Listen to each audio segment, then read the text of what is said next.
നമസ്തേ. രാജ്യാന്തരം ആരംഭിക്കുകയാണ്. ആദ്യം നോക്കാം പ്രധാന തലക്കെട്ടുകൾ. News headlines brought to you by Happy Jazz. Happy keeps everybody happy. ജയിലിലാകുന്ന മന്ത്രിമാർക്ക് സ്ഥാനം നഷ്ടമാകും. നിർണായക ഭരണഘടനാ ഭേദഗതി ബിൽ ലോക്സഭയിൽ അവതരിപ്പിച്ച അമിത്ഷാ. ബില്ലിനെ എതിർത്ത് പ്രതിപക്ഷം. ബിൽ JPC മുന്നിൽ. ബില്ലിനെ അനുകൂലിച്ച Shashi Tharoor. Online gaming bill പാസാക്കി ലോക്സഭ.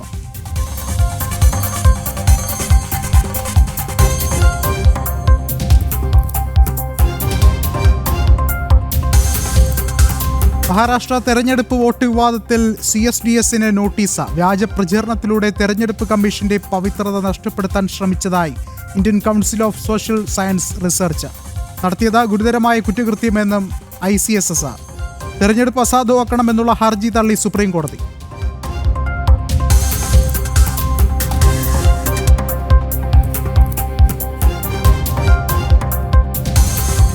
ധർമ്മസ്ഥലയിൽ യുവതിയെ കാണാതായെന്ന പരാതി പച്ചക്കള്ളം. സുജാത ഭട്ടിന് മകൾ ഇല്ലെന്ന് ബന്ധുക്കൾ. പെൺകുട്ടിയുടെ ചിത്രവും വ്യാജം. പിന്നിൽ ഗൂഢാലോചനയെന്ന് BJP. വാസ്തവം തേടി ജനം TV സംഘം ധർമ്മസ്ഥലയിൽ.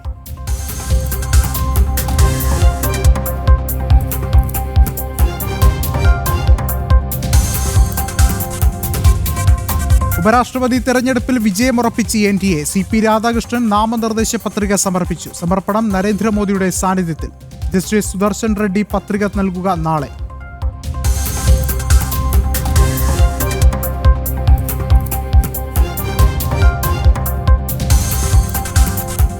ഓപ്പറേഷൻ സിന്ധൂർ ഇനി വിദ്യാർത്ഥികൾക്ക് പ്രചോദനം. പാക് ഭീകരർക്ക് ഭാരതം നൽകിയ കനത്ത തിരിച്ചടി. പാഠ്യപദ്ധതിയിൽ ഉൾപ്പെടുത്താൻ NCERT. പ്രത്യേക മൊഡ്യൂൾ തയ്യാർ. പഠിപ്പിക്കുക 3ാം ക്ലാസ് മുതൽ 12ാം ക്ലാസ് വരെ.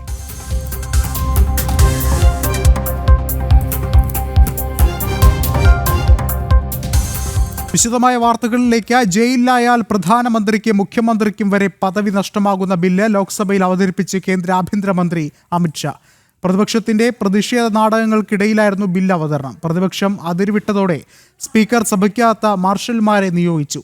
താൻ അറസ്റ്റിലാകുന്നതിന് മുൻപ് രാജിവെച്ചിട്ടുണ്ടെന്നും കോടതി നിരപരാധിയാണെന്ന് കണ്ടെത്തുന്നതുവരെ ഭരണഘടനാ സ്ഥാനങ്ങൾ വഹിച്ചിട്ടില്ലെന്നും പ്രതിപക്ഷത്തിന്റെ ചോദ്യത്തിന് അമിത്ഷാ മറുപടി നൽകി. കൂടുതൽ വിവരങ്ങളുമായി ജിഷ്ണു കൃഷ്ണൻ ചേർന്നുണ്ട്. ജിഷ്ണു, നിർണായകമായ ബില്ലാണ് ഇപ്പോൾ അമിത്ഷാ അവതരിപ്പിച്ചത്. തൊട്ടു പിന്നാലെ പ്രതിപക്ഷ ബഹളം ഉണ്ടായിട്ടുണ്ട്.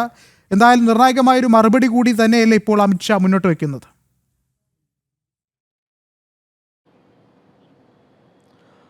വിഷ്ണു, രാജ്യത്തെ ഭരണഘടനാ സ്ഥാനത്തിരിക്കുന്ന നമ്മുടെ ഭരണാധികാരികളായിരിക്കുന്ന ആളുകളുടെ പ്രവർത്തനങ്ങൾ സുതാര്യമാക്കുന്നതിനും അവർക്കെതിരെ അഴിമതി, മറ്റ് ക്രമക്കേടുകൾ സംബന്ധിച്ച ആരോപണങ്ങൾ ഇല്ലാതിരിക്കാനും ഇനി അത്തരത്തിലുള്ള കുറ്റകൃത്യങ്ങളിൽ ഏർപ്പെട്ടാൽ ആ നിയമ നടപടികൾക്കൊപ്പം തന്നെ ആ പദവി തന്നെ നഷ്ടമാകുന്നതുമായി ബന്ധപ്പെട്ടാണ് ഒരു സുപ്രധാനമായിട്ടുള്ള ബില്ല് ഇന്നിപ്പോൾ കേന്ദ്ര ആഭ്യന്തരമന്ത്രി അമിത്ഷാ ലോക്സഭയിൽ അവതരിപ്പിച്ചിട്ടുള്ളത്. അവതരണത്തിന് ശേഷം ബില്ല് പാർലമെന്റിന്റെ സംയുക്ത സമിതിക്ക് വിടുകയാണ്. 31 അംഗ സംയുക്ത സമിതി കാര്യങ്ങൾ വിശദമായി പരിശോധിക്കും. ലോക്സഭയിൽ നിന്നുള്ള 21 അംഗങ്ങളും രാജ്യസഭയിലെ 10 അംഗങ്ങളും ഉൾപ്പെടെ 31 അംഗ പാർലമെന്ററി സംയുക്ത സമിതിയായിരിക്കും ഈ ബില്ലുകൾ പരിശോധിക്കുകയും ആവശ്യമായിട്ടുള്ള മാറ്റങ്ങൾ വേണമെങ്കിൽ ആവശ്യമായിട്ടുള്ള ശുപാർശകൾ നൽകുകയും ചെയ്യുക. ബില്ല് അവതരണം വിഷ്ണു ചൂണ്ടിക്കാട്ടിയതുപോലെ പ്രതിപക്ഷത്തിൻ്റെ പ്രതിഷേധ നാടകങ്ങൾക്കിടയിലായിരുന്നു ഈ ബില്ല് അവതരണം കേന്ദ്ര ആഭ്യന്തരമന്ത്രി നടത്തിയത്. 2 മണിക്ക് ഇന്ന് ലോക്സഭ രാവിലെ ചേർന്നപ്പോൾ പ്രതിപക്ഷ ബഹളം കാരണം നിർത്തിവെച്ചിരുന്നു. പിന്നീട് 2 മണിക്ക് ചേർന്നപ്പോൾ ബില്ല് അവതരണത്തിന് അനുമതി തേടി. ആ സമയത്ത് പ്രതിപക്ഷം നടുത്തളത്തിലേക്ക് ഇറങ്ങുകയും സ്പീക്കറുടെ ചെയറിനടുത്തേക്കും ഭരണപക്ഷ ബെഞ്ചിനടുത്തേക്കും എത്തിക്കൊണ്ട് ഈ ബില്ലിൻ്റെ പകർപ്പുകൾ ഭരണപക്ഷ അംഗങ്ങളുടെ മേൽ കീറിയെറിഞ്ഞു. പ്രതിപക്ഷ അംഗങ്ങൾ വലിയ ബഹളമുണ്ടാക്കിയെന്നാൽ അതിനിടയിലും കേന്ദ്ര ആഭ്യന്തരമന്ത്രി അമിത്ഷാ ബില്ല് അവതരിപ്പിച്ചു. ഭരണഘടനയുടെ 130ാം ഭേദഗതി ബിൽ, കൂടാതെ കേന്ദ്രഭരണ പ്രദേശങ്ങളിലെ ഭരണവുമായി ബന്ധപ്പെട്ട ഭേദഗതി ബിൽ, ജമ്മു കശ്മീർ പുനഃസംഘടനാ ഭേദഗതി ബിൽ, ഈ 3 ബില്ലുകളുമാണ് ഈ ഒരു കാര്യത്തിന് വേണ്ടി അവതരിപ്പിച്ചിട്ടുള്ളത്. അതിൽ ആഭ്യന്തരമന്ത്രി ഉൾപ്പെടെയുള്ളവർ ചൂണ്ടിക്കാട്ടിയത് രാജ്യത്തെ ഭരണഘടനാ സ്ഥാനങ്ങളിൽ ഇരിക്കുന്നവരുടെ സുതാര്യത ഉറപ്പാക്കും എന്നുള്ളതായിരുന്നു. ഇതിനെ എതിർത്തുകൊണ്ട് ഈ ബില്ല് പ്രതിപക്ഷത്തെ അസ്ഥിരപ്പെടുത്താനും പ്രതിപക്ഷം ഭരിക്കുന്ന സംസ്ഥാനങ്ങളിൽ പ്രശ്നങ്ങൾ ഉണ്ടാക്കാനുമാണ് ഈ ബില്ല് പാസ്സാക്കുന്നത് എന്ന വാദമാണ് പ്രതിപക്ഷ നേതാക്കൾ പാർലമെന്റിനകത്തും പുറത്തും ഉന്നയിച്ചിട്ടുള്ളത്. എന്നാൽ പ്രധാനമന്ത്രി, സംസ്ഥാനങ്ങളിലെ മുഖ്യമന്ത്രിമാർ, മന്ത്രിമാർ ഇവരെല്ലാം ഈ ബില്ലിൻ്റെ പരിധിക്കുള്ളിൽ ഉൾപ്പെടുത്തുകയും ഇവരിലെല്ലാം തന്നെ 5 വർഷത്തിൽ കൂടുതൽ ശിക്ഷ വിധിക്കാവുന്ന കുറ്റത്തിന്മേൽ പ്രതി ചേർത്ത് 30 ദിവസത്തിൽ കൂടുതൽ ജയിലിൽ കിടക്കുകയാണെങ്കിൽ സ്വാഭാവികമായും ആ സ്ഥാനത്ത് നിന്ന് അയോഗ്യനാക്കുന്ന തരത്തിലാണ് ആ ബില്ല് രൂപകൽപ്പന ചെയ്തിട്ടുള്ളത്. ഏതായാലും ബില്ല് സംയുക്ത പാർലമെന്റ് കമ്മിറ്റിക്ക് വിട്ടിട്ടുണ്ട്. ഒപ്പം പ്രതിപക്ഷത്തിൻ്റെ ഇതിൻ്റെ നിലപാട് വലിയ രീതിയിൽ ഈ ബില്ലിനെ എതിർക്കുകയും രൂക്ഷമായിട്ടുള്ള വിമർശനങ്ങൾ ഉന്നയിക്കുകയും ചെയ്തു. അതിനിടയിലാണ് KC വേണുഗോപാൽ MP അങ്ങനെയാണെങ്കിൽ ഗുജറാത്തിൽ ആഭ്യന്തരമന്ത്രിയായിരിക്കുമ്പോൾ അമിത്ഷായെയും അറസ്റ്റ് ചെയ്തിട്ടുണ്ടല്ലോ, അപ്പോൾ നിങ്ങൾ മാന്യത കാണിച്ചിട്ടുണ്ടോ എന്ന ചോദ്യം ഉയർത്തിയത്. അതിന് കൃത്യമായ മറുപടി ആ സമയത്ത് തന്നെ സഭയിൽ വെച്ച് തന്നെ കേന്ദ്ര ആഭ്യന്തരമന്ത്രി അമിത്ഷാ എഴുന്നേറ്റ് നിന്നുകൊണ്ട് പറഞ്ഞത്, ഞാൻ ആവശ്യത്തിലധികം മാന്യത കാണിച്ചിട്ടുണ്ട്, എനിക്കെതിരെ അടിസ്ഥാനരഹിതമായ കേസെടുത്തുകൊണ്ട് അറസ്റ്റ് ചെയ്യാൻ ഒരുങ്ങിയപ്പോൾ അറസ്റ്റിന് മുൻപായി രാജിവെച്ചു, പിന്നീട് കോടതി നിരപരാധിയാണ് എന്ന് കണ്ടെത്തുന്നതുവരെ താൻ ഒരു ഭരണഘടനാ സ്ഥാനവും വഹിച്ചിട്ടില്ല എന്ന മറുപടിയാണ് കേന്ദ്ര ആഭ്യന്തരമന്ത്രി അമിത്ഷാ നൽകിയിട്ടുള്ളത്. അത്തരത്തിൽ പ്രതിപക്ഷത്തിൻ്റെ പ്രതിഷേധ നാടകങ്ങൾക്കും ബഹളത്തിങ്ങൾക്കും ഇടയിലായിരുന്നു കേന്ദ്ര ആഭ്യന്തരമന്ത്രി അമിത്ഷാ നിർണായകമായിട്ടുള്ള ബില്ല് ലോക്സഭയിൽ അവതരിപ്പിച്ചത്. ബില്ല് അവതരണത്തിന് ശേഷം ബില്ല് സംയുക്ത പാർലമെന്ററി കമ്മിറ്റിയുടെ പരിഗണനയ്ക്ക് വിട്ടിരിക്കുകയാണ്. വിഷ്ണു. ശരി, ജിഷ്ണുവാണ് വിവരങ്ങൾ നൽകിയത്. പ്രതിപക്ഷ ബഹളത്തിനിടയിൽ ഓൺലൈൻ ഗെയിമിംഗ് ബിൽ ലോക്സഭ പാസാക്കി. കേന്ദ്ര IT മന്ത്രി അശ്വിനി വൈഷ്ണവാണ് ബിൽ അവതരിപ്പിച്ചത്. ആപ്പുകളെ നിയന്ത്രിക്കാനുള്ള ബില്ലിന് പ്രധാനമന്ത്രി നരേന്ദ്രമോദിയുടെ അധ്യക്ഷതയിൽ ചേർന്ന കേന്ദ്ര മന്ത്രിസഭ അംഗീകാരം നൽകിയിരുന്നു. 2024 മഹാരാഷ്ട്ര നിയമസഭാ തെരഞ്ഞെടുപ്പ് അസാധുവാക്കണമെന്നുള്ള ഹർജി തള്ളി സുപ്രീം കോടതി. ചേതൻ ചന്ദ്രകാന്ത് അഹിരെയാണ് ഹർജി നൽകിയത്. ആവശ്യം നേരത്തെ ബോംബെ ഹൈക്കോടതിയും തള്ളിയിരുന്നു. ബോംബെ ഹൈക്കോടതി വിധിയിൽ ഇടപെടുന്നില്ല എന്ന് ചൂണ്ടിക്കാട്ടിക്കൊണ്ടാണ് നിലവിൽ സുപ്രീം കോടതിയുടെ നടപടി. മഹാരാഷ്ട്ര തെരഞ്ഞെടുപ്പിൽ വോട്ടട്ടിമറിയെന്ന വ്യാജ പ്രചരണത്തിൽ സ്വകാര്യ ഏജൻസിയായ CSDSന് നോട്ടീസ്. വ്യാജ പ്രചരണത്തിലൂടെ തെരഞ്ഞെടുപ്പ് കമ്മീഷന്റെ പവിത്രത നഷ്ടപ്പെടുത്താൻ ശ്രമിച്ചതായി Indian Council of Social Science Research നൽകിയ നോട്ടീസിൽ പറയുന്നു.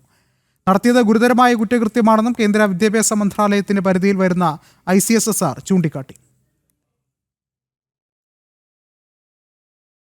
NDA ഉപരാഷ്ട്രപതി സ്ഥാനാർത്ഥി CP രാധാകൃഷ്ണൻ നാമനിർദ്ദേശ പത്രിക സമർപ്പിച്ചു. പ്രധാനമന്ത്രി നരേന്ദ്രമോദിയുടെ നേതൃത്വത്തിലായിരുന്നു നാമനിർദ്ദേശ പത്രികാ സമർപ്പണം.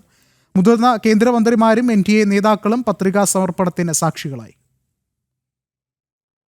രാവിലെ പ്രേരണാ സ്ഥലിലെത്തി പുഷ്പാർച്ചന നടത്തിയ ശേഷമാണ് നാമനിർദ്ദേശ പത്രിക സമർപ്പിക്കുന്നതിന് CP രാധാകൃഷ്ണൻ എത്തിയത്. പ്രധാനമന്ത്രി നരേന്ദ്രമോദി, ആഭ്യന്തരമന്ത്രി അമിത്ഷാ, പ്രതിരോധ മന്ത്രി രാജ്നാഥ് സിംഗ്, JP നദ്ദ, NDAയുടെ മുതിർന്ന കേന്ദ്രമന്ത്രിമാർ, നേതാക്കൾ ഉൾപ്പെടെയുള്ളവർ അനുഗമിച്ചു. കഴിഞ്ഞ ദിവസം പ്രധാനമന്ത്രിയുടെ അധ്യക്ഷതയിൽ ചേർന്ന NDA പാർലമെന്ററി പാർട്ടി യോഗത്തിൽ CP രാധാകൃഷ്ണനെ സ്ഥാനാർത്ഥിയായി ഐക്യകണ്ഠേന അംഗീകരിച്ചിരുന്നു. NDA ഘടകകക്ഷികൾക്ക് പുറമെ പ്രതിപക്ഷത്തു നിന്നും BJP പിന്തുണ പ്രതീക്ഷിക്കുന്നുണ്ട്. പൊതുപ്രവർത്തനത്തിൽ വർഷങ്ങളുടെ പരിചയസമ്പത്തുള്ള CP രാധാകൃഷ്ണൻ തമിഴ്നാട്ടിലെ രാഷ്ട്രീയത്തിലും പൊതുജീവിതത്തിലും അറിയപ്പെട്ട നേതാവ് കൂടിയാണ്. കോയമ്പത്തൂരിൽ നിന്ന് 2 തവണ MP ആയ CP Radhakrishnan AB Vajpayee, LK Advani എന്നിവർക്ക് കീഴിൽ പ്രവർത്തിച്ചിട്ടുള്ള BJPയുടെ മുതിർന്ന നേതാവാണ്. അതേസമയം ഇന്ത്യ സഖ്യത്തിന്റെ സ്ഥാനാർത്ഥി മുൻ സുപ്രീം കോടതി ജഡ്ജി B സുദർശൻ റെഡ്ഡി നാളെ നാമനിർദ്ദേശ പത്രിക സമർപ്പിക്കുമെന്ന് AICC അധ്യക്ഷൻ മല്ലികാർജ്ജുൻ ഖാർഗെ അറിയിച്ചു. സെപ്റ്റംബർ 9 ഉപരാഷ്ട്രപതി തെരഞ്ഞെടുപ്പ്. ജനം, ഡൽഹി. വാർത്തകളിലേക്ക്. ധർമ്മസ്ഥല പോലീസ് സ്റ്റേഷന് മുന്നിൽ പ്രതിഷേധം ശക്തമാക്കി വിശ്വാസികൾ. സ്ത്രീകളും കുട്ടികളും ഉൾപ്പെടെയുള്ളവരാണ് പ്രതിഷേധിച്ചത്. ഒപ്പം തന്നെ ക്ഷേത്രത്തെ തകർക്കാനുള്ള നീക്കത്തിൽ അന്വേഷണം വേണമെന്നുള്ള ആവശ്യം കൂടി ഉയർത്തുന്നുണ്ട്. കൃത്യമായ ഗൂഢാലോചന ഉണ്ടെന്നാണ് വിശ്വാസികൾ പറയുന്നത്. കൂടുതൽ വിവരങ്ങളുമായി അരുൺ ആലത്തൂർ ചേരുന്നുണ്ട്. അരുൺ, എന്തായാലും പ്രതിഷേധം ഒരു വശത്ത് കനക്കുകയാണ്, മറുവശത്ത് അന്വേഷണം ഏതു തരത്തിലാണ്?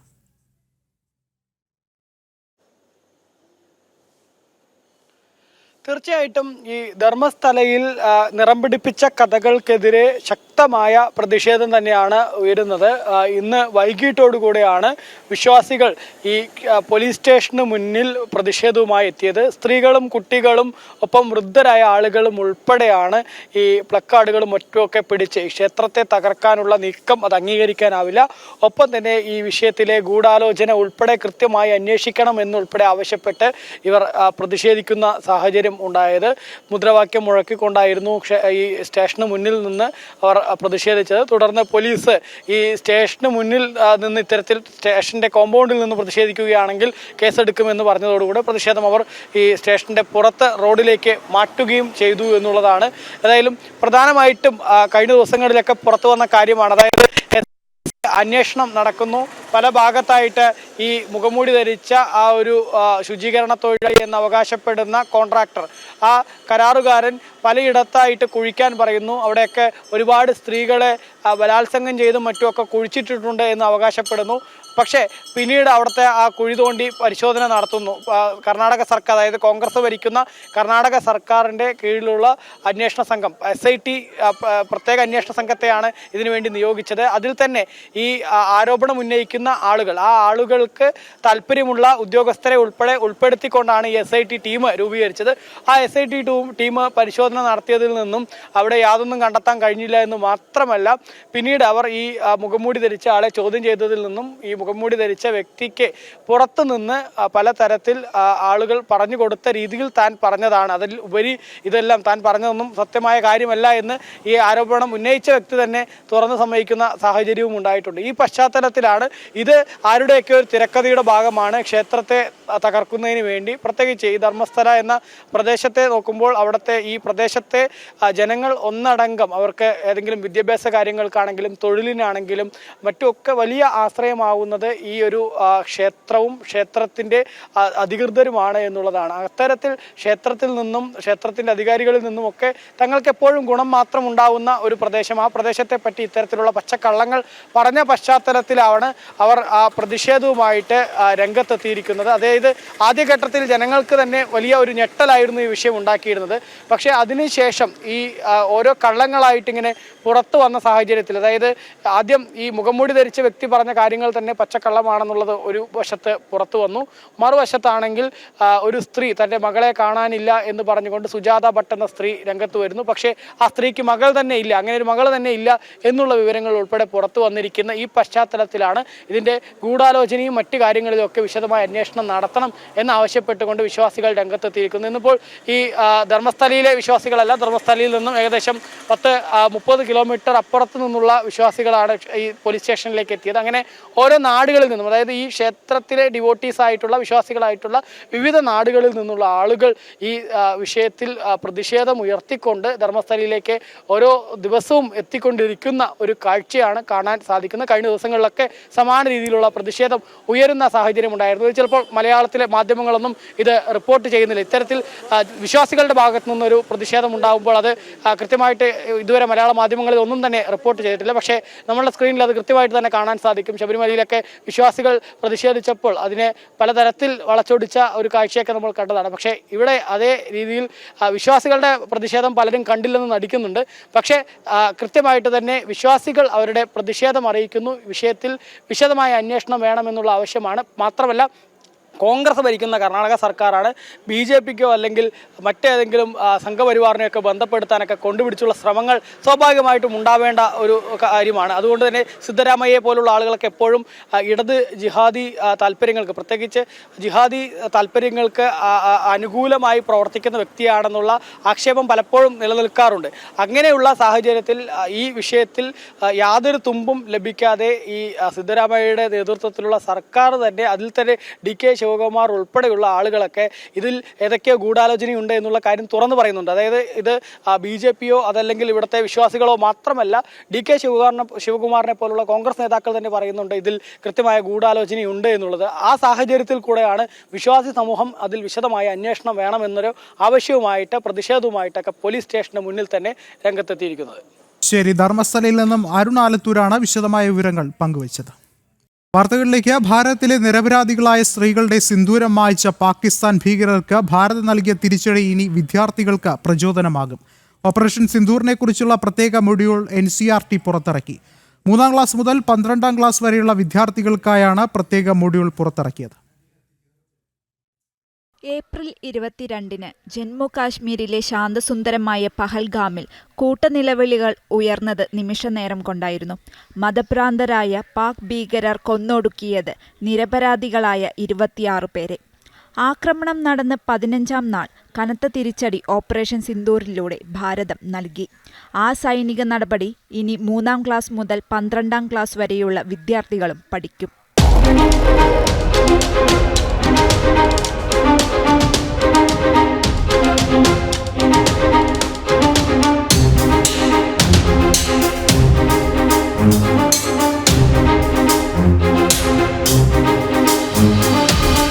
ഓപ്പറേഷൻ സിന്ദൂർ വെറുമൊരു സൈനിക നടപടിയല്ല, മറിച്ച് സമാധാനം സംരക്ഷിക്കുന്നതിനും പഹൽഗാം ഭീകരാക്രമണത്തിന്റെ ഇരകളെ ബഹുമാനിക്കുന്നതിനുമുള്ള പ്രതിജ്ഞ കൂടിയാകുന്നുവെന്ന രീതിയിലാണ് NCERT പ്രത്യേക മൊഡ്യൂൾ പുറത്തിറക്കിയത്. പഹൽഗാം ഭീകരാക്രമണത്തിന് പാകിസ്ഥാനുള്ള പങ്ക് പലപ്പോഴും പാകിസ്ഥാൻ നിഷേധിച്ചെങ്കിലും പാക് സൈന്യവും സർക്കാരുമാണ് ഭീകരാക്രമണത്തിന് നിർദ്ദേശം നൽകിയതെന്നും മൊഡ്യൂളിൽ പരാമർശിച്ചിരിക്കുന്നു. ലഷ്കർ-ഇ തൊയ്ബയുടെയും ജെയ്ഷെ-ഇ മുഹമ്മദിന്റെയും നാഡീകേന്ദ്രങ്ങളായ മുരുദ്-കെ, ബഹവൽപൂർ തുടങ്ങിയ ഭീകരാക്രമണ കേന്ദ്രങ്ങൾ തകർത്ത ഭാരതത്തിന്റെ സൈനിക നടപടിയെപ്പറ്റി മൊഡ്യൂളിൽ പരാമർശിച്ചിരിക്കുന്നു. ഭീകരരെയും ഭീകര കേന്ദ്രങ്ങളെയും ലക്ഷ്യം വെച്ചുള്ള ആക്രമണം മാത്രമായിരുന്നുവെന്നും സാധാരണക്കാരെ ലക്ഷ്യം വെച്ചുള്ള ആക്രമണം നടന്നിട്ടില്ലെന്നും മൊഡ്യൂളിൽ പരാമർശിക്കുന്നുണ്ട്. നിരപരാധികളായ സ്ത്രീകളുടെ സിന്ദൂരം മായ്ച്ച പഹൽഗാം ഭീകരാക്രമണത്തിന്റെ സൂത്രധാരന്മാരെ വെറുതെ വിടില്ലെന്ന് ഓപ്പറേഷൻ സിന്ദൂറിലൂടെ വ്യക്തമാക്കിക്കൊടുത്തു. ഭാരതീയരെ ഉപദ്രവിക്കാൻ ശ്രമിക്കുന്ന ബാഹ്യശക്തികൾക്ക് ഇതുതന്നെയായിരിക്കും മറുപടിയെന്നും മൊഡ്യൂളിൽ അടിവരയിടുന്നു. ഓപ്പറേഷൻ സിന്ദൂർ പോരാട്ടത്തിന്റെ വിജയഗാഥ എന്ന പേരിലാണ് 3 മുതൽ 8ാം ക്ലാസ് വരെയുള്ള കുട്ടികളുടെ മൊഡ്യൂൾ പുറത്തിറക്കിയിരിക്കുന്നത്. ഓപ്പറേഷൻ സിന്ദൂർ ധീരതയുടെയും ആദരവിന്റെയും ദൗത്യമെന്ന പേരിലാണ് 9 മുതൽ 12 വരെയുള്ള ക്ലാസുകളുടെ മൊഡ്യൂൾ പുറത്തിറക്കിയത്. നാഷണൽ ഡെസ്ക്, ജനം. ഡൽഹിയിൽ കൈകോർത്ത് ആവേശപൂർവ്വം ആഹ്ലാദിക്കുന്ന CPM-ഉം കോൺഗ്രസും കേരളത്തിൽ പരസ്പരം ഏറ്റുമുട്ടുന്നത് ഒഴിവാക്കണമെന്ന് C. Sadanandan master MP. കൈകോർത്ത് പിടിക്കുന്ന നേതാക്കൾ പരസ്പരം ഏറ്റുമുട്ടുന്ന അണികളെ സമാധാനിപ്പിക്കണം. ഡൽഹിയിലെ നേതാക്കൾക്ക് സമയക്കുറവുണ്ടെങ്കിൽ ചുരുങ്ങിയ പക്ഷം VD സതീശിനെയും MP ഗോവിന്ദനെയും ആ ദൗത്യം ഏൽപ്പിക്കണമെന്നും സദാനന്ദൻ മാസ്റ്റർ ഫേസ്ബുക്കിൽ കുറിച്ചു. ഡൽഹിയിൽ രാഹുലും MA ബേബിയും കൈകോർത്ത് നിൽക്കുന്ന ചിത്രം പങ്കുവച്ചുകൊണ്ടാണ് BJP MP കൂടിയായ സദാനന്ദൻ മാസ്റ്റർ ഫേസ്ബുക്കിൽ വിമർശനം ഉന്നയിച്ചത്.